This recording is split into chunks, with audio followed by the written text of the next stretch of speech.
What's going on, everyone? So, reports came out that the Phoenix Suns and the Charlotte Hornets have been in preliminary trade discussions that would send Jusuf Nurkic and a second round picks for Nick Richards. Phoenix has removed Nurkic from the rotation as they seek a trade. Charlotte would send another player alongside Richards in the deal. So, talked about this on As It Stands Lakers. I understand, hey, should the Lakers come in and swoop in and make the move to steal Nick Richards from the Phoenix Suns, as we saw with the Memphis Grizzlies, Dorian Finney-Smith, right? We had the same type of reports.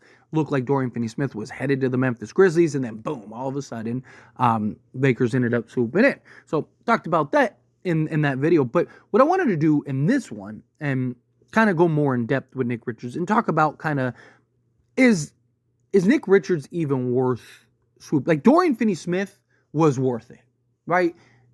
It's something that the Lakers desperately needed. There weren't really many other options out there as far as 3-and-D wings go, especially on, like, the cheaper end that can play their role, right? Like, the injury history, all of it, right? Like, Dorian Finney-Smith was about as good as the Lakers could get in that regard, and they got it, right? So, to me, he was, without a doubt, worth kind of, like, really kind of expediting that, getting that deal done. Nick Richards, on the other hand, look, I like Nick Richards. I would love to acquire Nick Richards, 27 years old, right? Guy that gets you near double-double in limited minutes, right? However, he does have his flaws. He does have his concerns. He's not a perfect player. You know, I see a lot of people that are like, he's just a slightly better Jackson Hayes. A couple things to that. One, they're kind of right. He is basically just a slightly better Jackson Hayes. Two, that's really what the Lakers need, though, right? Like, I've talked about, a Christian Koloko and how I like Koloko more, right? Jackson Hayes is great in limited doses, but he lacks the discipline. It lacks the positional understanding, right? But a guy like Christian Koloko, he's more in control of himself, right? And he's the better rim protector, right? Well, Nick Richards gives you that, right? He gives you what you are hoping Christian Koloko will become. Now, he's not this like great defensive piece. He's not this lockdown defensive guy. He's not this guy that is all this versatility that can switch out on the perimeter and all that stuff and do this, that, and the other. He is a good backup center. I don't think he, as a starter, not probably a great idea. Right? Like, I see a lot of people that are like, we need to get a big man to start alongside Anthony Davis.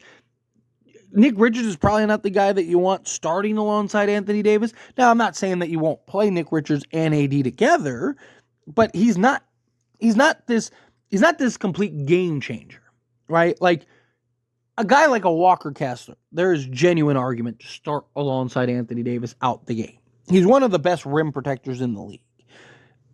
Nick Richards is not that.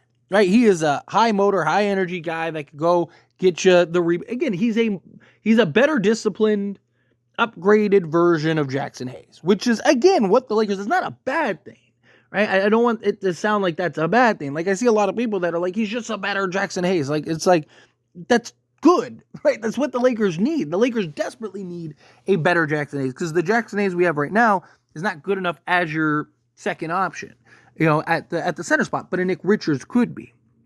However, all the things that Nick Richards provides, Day'ron Sharpe provides the exact same things. Like, and there's actually arguments that Day'ron Sharpe is better and provides a little bit more. Both guys will get you near triple-double in limited minutes, right? And on top of that, the one, I guess, the biggest argument for Nick Richards over Day'ron Sharpe, because they're both similar contract-wise, all of it. The one big argument over Nick Richards over Day'ron Sharpe is that Nick Richards is a 7-footer, where Day'ron Sharpe is anywhere from 6'9" to 6'11", depending on where you look up his height. Right? The questions are like, how tall is he really? I wouldn't be shocked if he goes to the Lakers and all of a sudden he's 6'11" again. But you look at sort of a Day'ron Sharpe, and he's a guy that, again, gives you very similar stats, gives you shot blocking, all of it, but he's also 4 years younger. So that's an argument in and of itself and a benefit in and of itself. Also, Day'ron Sharpe is just a bigger body, right? So you look at Day'ron Sharpe. He's, again, anywhere 6'9" to 6'11", depending on where you look up. Let's say he's 6'10", just meet in the middle, right? He's 6'10", 265, right? Again, 23 years old. Nick Richards, on the other hand, however, is 7 foot 245, and he's 27 years old. Now, 245 isn't small, but it's not 265, and that 20 pounds is a big difference, especially for what the Lakers want. Also, Day'ron Sharpe is a little more physical on the interior, right? He is a more physical presence and a more physical body at times than Nick Richards. A lot of that is probably the extra 20 pounds that he has that Richards just doesn't have. But you look at kind of the stat lines here, right? So Nick Richards, 20 games played, 21 minutes per game, shooting 56.4% on 5.5 attempts, doesn't stretch the floor, not a three-point shooter at all, doesn't take any threes, so he's 56.9% from two-point range, EFG of 56.4%. Free throw shooting this season, 68%. He is a career 73% or just under 73%, but this year 68%, 4.4 attempts.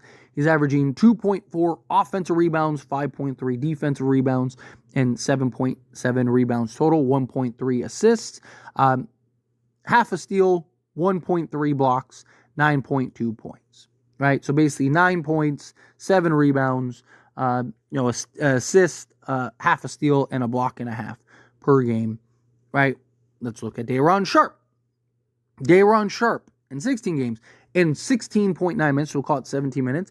So in 3 fewer minutes for Day'ron Sharpe, he's shooting 44.7% from the floor on 6.4 attempts.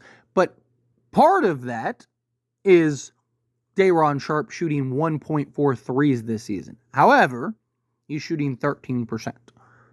Here's the thing, though. Day'ron Sharpe is a guy that has shown the ability to stretch the floor. Nick Richards isn't. Day'ron Sharpe is 4 years younger, so you have the time to develop him and grow him into a better three-point shooter and a guy that can spread the floor better. So you kind of keep in mind in that regard. 2-point percentage, though, 53.8% from two-point range, where Nick Richards is 56.9. So again, you're getting basically 1% worse from Day'ron Sharpe. Free throw percentage, however, on 1.5 attempts, 87.5%.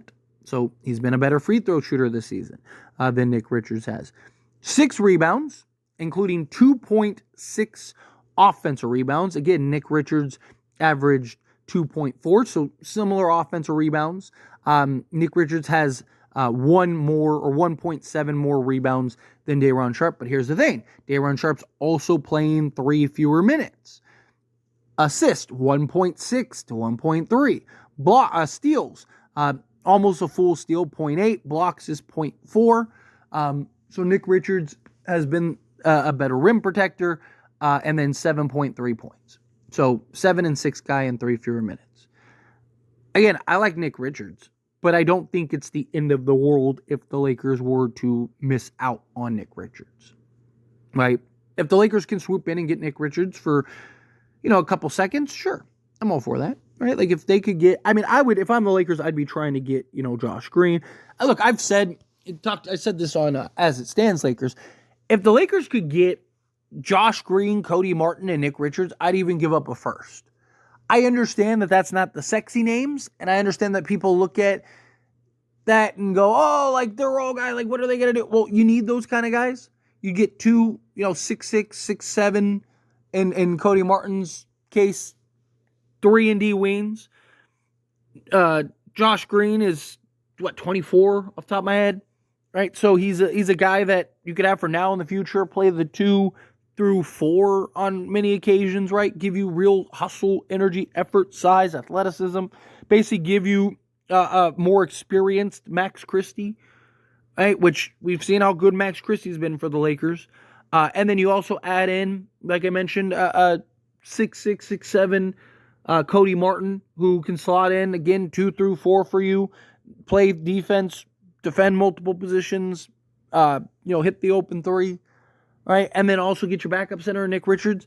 I would prefer that, right? I'm all for that, where, yeah, like, unless you're getting from the Nets something like a Cam Johnson also, which I personally don't think the Lakers are going to be able to get him. You never know. Things change. It could happen, right? Never say never. But I think it's unlikely. So it's just like, would you just get Day'Ron Sharpe? Sure. But, like, I would love to see the Lakers just, like, if they could go and get Nick Richards, Cody Martin, and Josh Green. Bring in those 3 guys. It's off the top of my head. You got $5 million plus $8 million. That's $13 million plus Nick Richards. Or Josh Green makes, I think, 12. Let's call it $13 million. So you're talking like $26 million the Lakers would have to send out for those 3 guys. Lakers could easily get there. Right? You do the swap. They could still go get a Bruce Brown if they wanted to, or a Malcolm Brogdon, or Alonzo Ball, or whatever, if they really wanted to and needed to, without trading kind of their core guys. I don't hate it. I don't hate it. Again, I'm not saying you don't go after Nick Richards. I think if you can get him, I think you most definitely should get him. But I don't think it's, again, the be-all, end-all. I don't think it's the end of the world that the Lakers were to miss out on a Nick Richards.